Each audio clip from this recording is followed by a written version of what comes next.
सुधीर जी, आज आपके दो प्रवक्ताओं ने यानी आपके प्रतिनिधिमंडल ने केंद्रीय मंत्री नड्डा से मुलाकात की। क्या कुछ उसमें बात हुई है? क्या आपने मांगे रखी? क्या मांगे मान ली गई है? मांगे हमारी शुरू से वही थी, जी। धर्मेंद्र प्रधान का इस्तीफा दे दो। जी।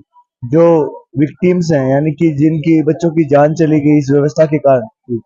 उन बच्चों को 1 करोड़ रुपए का मुआवजा दे दो। सोनम जी जब बैठे थे अनशन पे तो उनकी एक हमारी उनके लिए एक मांग थी कि उनके उनके अनशन को जल्दी से जल्दी आप उड़वाइए।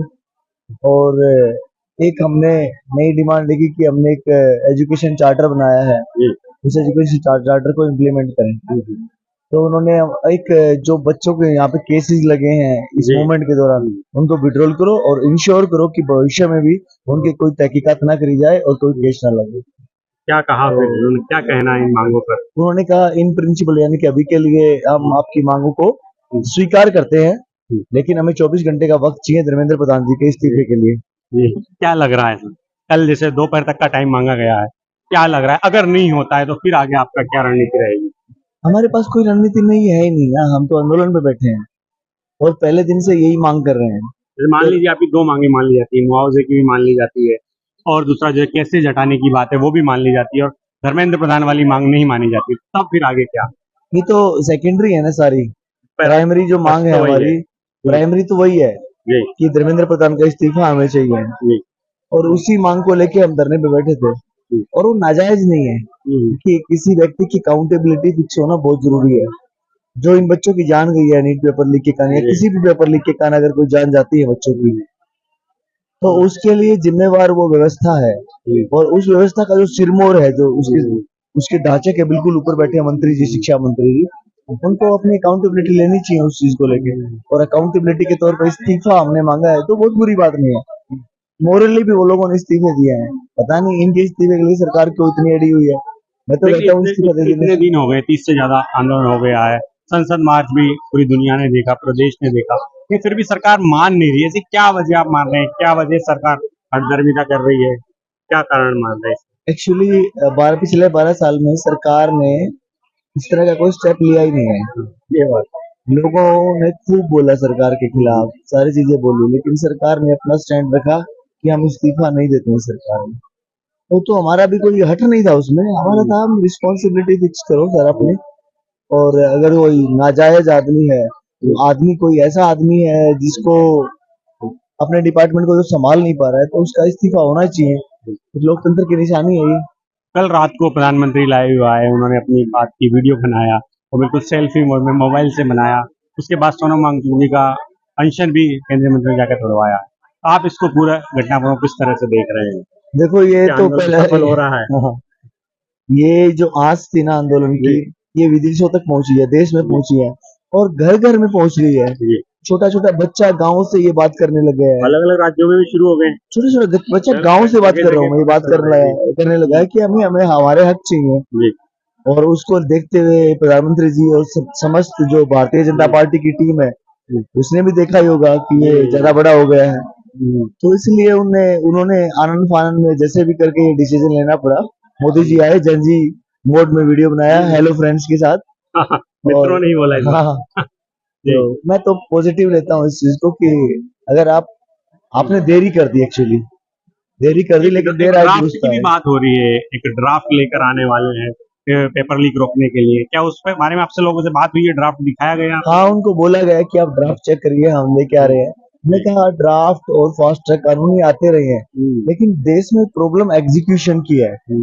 कानून तो पहले से भी है लेकिन एग्जीक्यूशन सही से नहीं हो रहा है। उसके ल्यूप होल्स निकाल के उनको कंट्रोल किया जा रहा है या फिर उनको सही से लागू नहीं किया जा रहा। तो ऐसे में फिर से वही बात आती है कि अकाउंटेबिलिटी किसकी है। अकाउंटेबिलिटी तय होनी। हाँ, एग्जीक्यूशन नहीं हुआ तो अकाउंटेबिलिटी किसकी है। तो एक इस्तीफा तो बनता है अकाउंटेबिलिटी के तौर पर। अच्छा, तो सोनम वांगचुक क्या अभी भी आप लोगों के कांटेक्ट में है? उनसे बात हो रही है? हाँ, उनकी मिसेज हैं गीतांजलि मैम, उनसे हमारी बात हो रही है। जिस तरह के उनके बयान आ रहे हैं, ऐसा लग रहा है कहीं ना कहीं कोई विरोधाभास है। विरोधाभास हमसे नहीं है, एक्चुअली इस सरकार को सब लोग जानते हैं वो किस तरह से मैनेज करती है लोगों को, किस तरह का डर दिखाती है। तो मैं डाउटफुल नहीं हूँ सोनम जी के लिए, लेकिन मेरा सिर्फ इतना मानना है कि कहीं न कहीं उनके साथ भी कोई गेम प्ले हुआ है। वो कह रहे हैं कि वापस लद्दाख जा रहे हैं, क्या वापस उनका यहाँ पर आने का कोई इरादा है? आएंगे स्टेज वगैरह पे? मुझे तो लगता है कि उनको आना चाहिए, क्योंकि आंदोलन उनका ही है। जी जी और इस आंदोलन की बिल्कुल इस आंदोलन की जो शुरुआत से वो हमारे साथ हैं। जी उन्होंने अनशन भी किया बच्चों को न्याय दिलाने के लिए, और एक मुखर आवाज रहे हैं वो। जी वो कभी भी पीछे नहीं हटे हैं इस चीज को लेके। वो कहे कि हाँ, हमें इस्तीफा चाहिए तो चाहिए। हम्म। अभी क्या हुआ इस घटनाक्रम को हमें नहीं पता एक्चुअली। जी हाँ, इन दिनों क्या हुआ, अस्पताल हाँ में क्या हुआ, हाँ कौन हाँ, लोग मिला? हमको मिलने तो भी नहीं दे रहे ना। हमको तो नहीं मिलने दिया। मिलने भी नहीं दिया। वो सांसद गए थे 16, उनको भी नहीं मिलने जी दिया। जी, कल गए विपक्षी सांसद हाँ तो गए। हाँ, गए थे, उनको भी नहीं मिलने दिया। तो अब डाउटफुल है काफी सारी। काफी डाउटफुल है, हमें नहीं पता कि वहाँ पे क्या हुआ है। अभी जिस तरह की भीड़ आप देख रहे हैं, शुरुआती दौर में जिस तरह से आंदोलन चला, तो क्या आपको लग रहा है कि जो कुछ भी आप स्टेज से कहेंगे ये लोग मानेंगे? देखो, ये बड़ी या शांतिपूर्ण भीड़ है। पहले दिन से मैं जब 200 लोग थे यहाँ पे, तब जी से एड्रेस कर रहा हूँ उनको। तो जो जो डाउनलोड होता गया बच्चों के अंदर, वो ये था कि गांधी का पाठ, बाबा साहेब का पाठ, संविधान का पाठ, वो इनके अंदर डाउनलोड होता चला गया। तो शांतिपूर्ण भीड़ रही। और ये बच्चे अपने हक की डिमांड करने के लिए पीछे नहीं हटेंगे, ये मैं बिल्कुल कह रहा हूँ। ये हमारी बात भी नहीं मानेंगे अगर हम इनको धर्मेंद्र प्रधान का इस्तीफा ला के नहीं देंगे तो। हाँ, अगर इनको धर्मेंद्र प्रधान का इस्तीफा आ गया तो ये बात मान लेंगे। ऐसे कुछ लोग आंदोलन को बदनाम करने के लिए कई तरह के आरोप भी लगा रहे हैं, ऐसे लोगों को आप क्या कहना चाहेंगे? कई तरह के कनेक्शंस बता रहे हैं झूठे झूठे। नहीं, कनेक्शंस तो इन्होंने पूरा एक्सप्लोर करके देख लिया भारतीय जनता पार्टी ने, क्योंकि इनके पास तमाम एजेंसियां हैं। पहले भी इन्होंने पूरा चेक किया है लोगों को, उन सब चीजों में। इनको कोई कनेक्शन हमारे अंदर नजर नहीं आया, तभी इन्होंने ये बात माननी शुरू की है। तो कनेक्शन कुछ नहीं है। आंदोलन को बदनाम करने की साजिशें हमेशा से होती रही हैं। इस सरकार में थोड़ा ज्यादा इसलिए है कि ये सरकार अलग तरह के हथकंडे अपनाती सभी है। आंदोलनों को पहले से कई बार इस हाँ, तरह डिलीट कर दिया है उन्होंने। किसानों को भी खालिस्तानी कहकर बदनाम किया गया हर था। तरीके से जी अपने लोगों को प्लांट करना, और उसके बाद प्लांट करने के बाद उन्हीं से वैसी कार्रवाई कराना, ये सब चीजें हुई है। अच्छा चलिए, आज का आखिरी सवाल। यहाँ पर ये सब देखा गया है कि जो मेन स्ट्रीम के जो मीडिया कर्मी आ रहे थे, पत्रकार आए थे, उनके साथ बदतमीजी के वीडियो आए, कई तरह की चीजें लोगों के सामने आ रही, आप उसको किस तरह से देख रहे हैं? क्या उसको अपनी कोई अपील करेंगे? कैसा आप उसको मैं देख रहे हमेशा अपील करता हूँ कि इस तरह का व्यवहार मत कीजिए, चाहे वो कोई भी हो। सवाल पूछने का हक सबका है, लेकिन सवाल आप ये नहीं पूछ सकते ना कि इंकलाब जिंदाबाद का नारा क्यों क्यों लगा रहे हैं आप। तो हैं? इस तरह के इस सवाल पर तो लोगों को गुस्सा आएगा ही। हाँ, सवाल इस तरह के पूछोगे तो लोगों को गुस्सा आएगा ना। उससे बिल्कुल लगने लग जाता है कि आप कोई तैयारी करके नहीं आए।